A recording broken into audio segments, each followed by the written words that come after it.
नमस्ते स्टूडेंट्स, मैं केम दिव्या आप सभी का बहुत बहुत स्वागत करती हूँ हमारी यूट्यूब चैनल विद्यापीठ ग्रेजुएशन क्लासेस में, जिसमें हम आज का टॉपिक है important question for the exam BA first year, जिसमें सब्जेक्ट है हमारा मनोविज्ञान, पेपर सेकेंड मानव विकास। इसमें हम दीर्घोत्तरीय प्रश्न पढ़ रहे थे और आज का हमारा क्वेश्चन है यूनिट सेकेंड से स्नायु संस्थान का विकास किस प्रकार होता है और इसका क्या प्रभाव पड़ता है, शरीर के विकास पर इसका क्या प्रभाव पड़ता है। तो आइए जानते हैं। मानव शरीर के विकास में स्नायु संस्थान का विशेष महत्व है। स्नायु संस्थानों को केंद्र मानकर शरीर का विकास होता है। मनुष्य पशुओं से भिन्न प्राणी है। मनुष्य में भ्रूणावस्था से ही स्नायु कोशों तथा स्नायु मंडलों का निर्माण गर्भ से ही हो जाता है।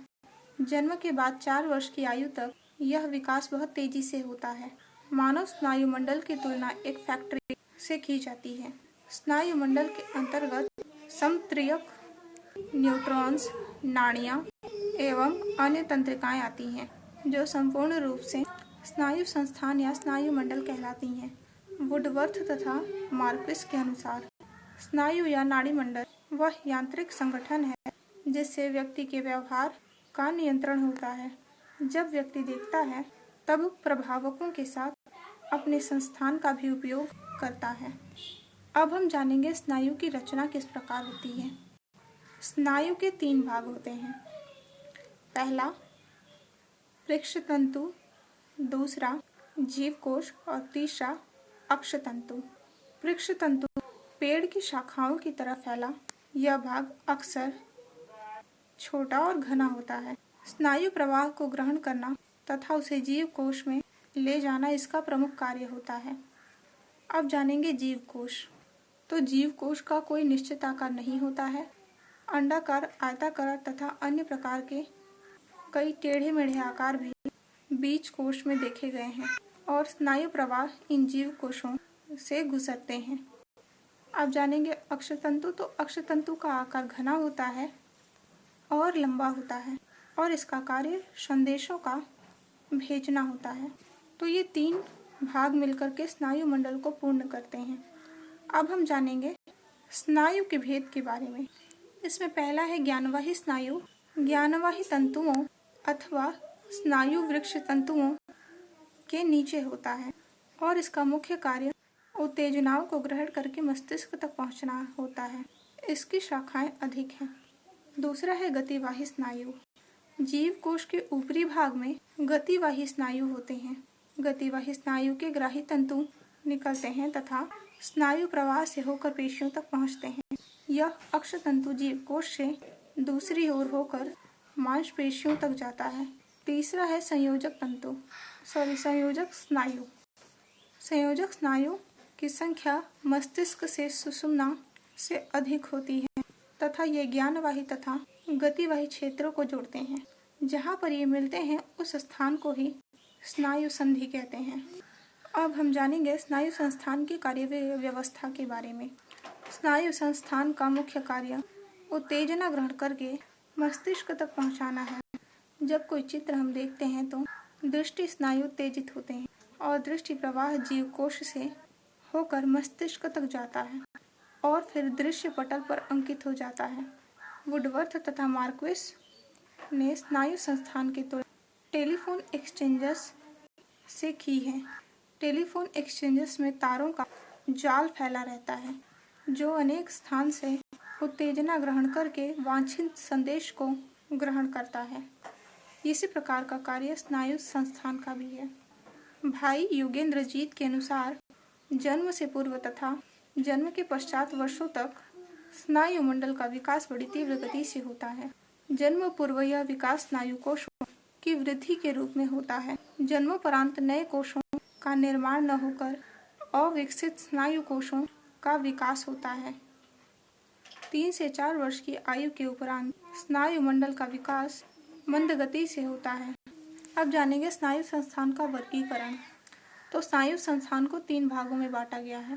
पहला केंद्रीय स्नायु संस्थान, दूसरा स्वतः चालित स्नायु संस्थान और तीसरा संयोजक स्नायु संस्थान। केंद्रीय स्नायु संस्थान प्राणी की उच्च मानसिक क्रियाओं का केंद्र होता है। मनुष्य में इसकी रचना जटिल होती है। इस केंद्रीय स्नायु संस्थान के दो भाग होते हैं, पहला सुषुम्ना और दूसरा मस्तिष्क। सुषुम्ना नाड़ी मेरुदंड या रीढ़ की हड्डी के भीतर 18 इंच के लगभग होती है। मोटी रस्सी के समान सफेद एवं गोल, यह स्नायु ऊपर सफेद तथा अंदर भूरे रंग का होता है। इसमें 31 गांठें निकलकर सारे शरीर में फैली होती हैं। सुषुम्ना का पथ त्वचा के नीचे होता है। इसमें ऊपर नीचे जाने वाले मार्ग होते हैं। सुषुम्ना में दो प्रकार की नाड़ियां होती हैं, पहला ज्ञानवाही और दूसरा गतिवाही। संवेदना या उत्तेजना को ग्रहण करके ज्ञानवाही तथा गतिवाही तंतुओं के द्वारा मस्तिष्क तक पहुंचती है। सुषुम्ना नाड़ी ज्ञानवाही आवेग को मस्तिष्क के ऊर्ध्व केंद्र तक पहुंचती है। प्रतिवर्ष क्रिया द्वारा संवेदना की अनुभूति कराती है, बाहरी अंगों के साथ समन्वय करती है। जैसे महिलाएं स्वेटर बुनती रहती हैं, बात भी करती रहती हैं।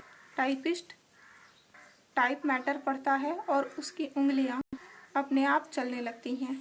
ये सब प्रतिवर्ती क्रियाएं हैं जिनका सीधा संबंध सुषुम्ना से होता है। दूसरा है मस्तिष्क। खोपड़ी के खोल में मस्तिष्क सुरक्षित रहता है और इसकी सुरक्षा के लिए तरल पदार्थ होता है। इसका भार 3 पाउंड होता है और 10 अरब स्नायु कोष इसमें विद्यमान होते हैं। यह शरीर के प्रत्येक भाग को सूचना प्रदान करता है और इसकी गति 200 मील प्रति घंटा होती है। यह खुरदरा भूरे रंग का होता है। 50% सफ़ेद तथा 55% भूरा पदार्थ इसमें मिला होता है। भूरे पदार्थ में जीवकोश तथा सफ़ेद पदार्थ में नाड़ी तंतु होते हैं। इसकी रचना अखरोट जैसी होती है। इसमें केंद्रीय एलेंडो तथा सिल्वयस दरारें होती हैं। मस्तिष्क के 3 भाग होते हैं, पहला बृहद मस्तिष्क, दूसरा लघु मस्तिष्क और तीसरा मध्य मस्तिष्क। बृहद मस्तिष्क के 4 भाग होते हैं, अग्रखंड, मध्य या पार्श्वखंड, पृष्ठखंड या पश्चक्रनाल और चौथा है शेषखंड। ये सभी भाग ज्ञानवाही तथा गतिवाही तंतुओं के संदेश ग्रहण करते हैं। गति, मांसपेशीय संवेदना, दृष्टि तथा श्रवण की सभी संवेदनाएं इसके द्वारा होती हैं। जो दूसरा है लघु मस्तिष्क, यह भाग बृहद मस्तिष्क के पिछले भाग में नीचे की ओर पाया जाता है।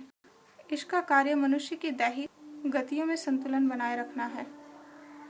तीसरा है मध्य मस्तिष्क। मस्तिष्क के मध्य में स्थित होने के कारण इसको मध्य मस्तिष्क कहते हैं।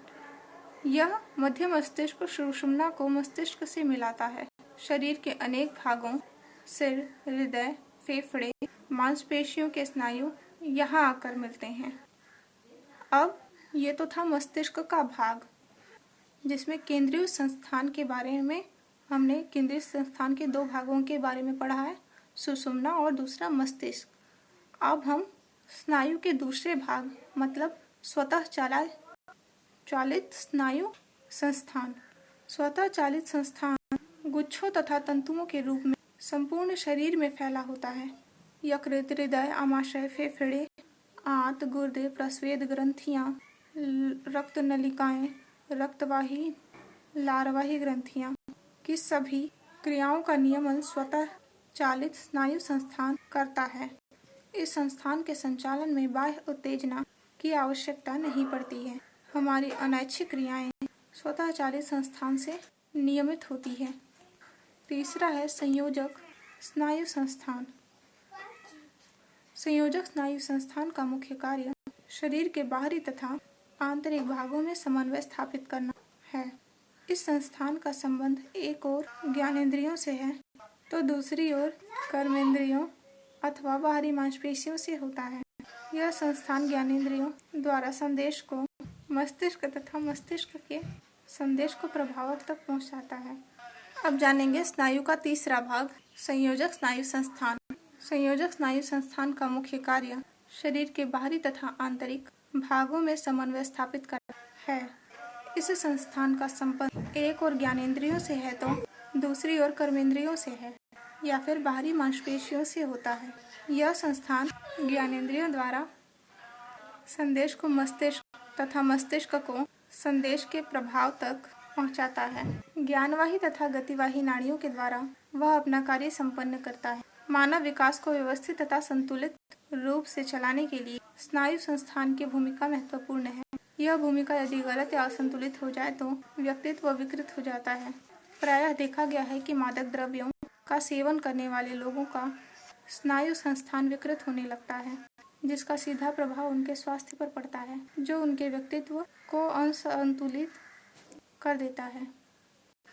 आज के लिए इतना ही। अब हम मिलेंगे हमारे नेक्स्ट वीडियो में यूनिट 3 के क्वेश्चन कोहेलबर्ग के नैतिकता के सिद्धांत के साथ।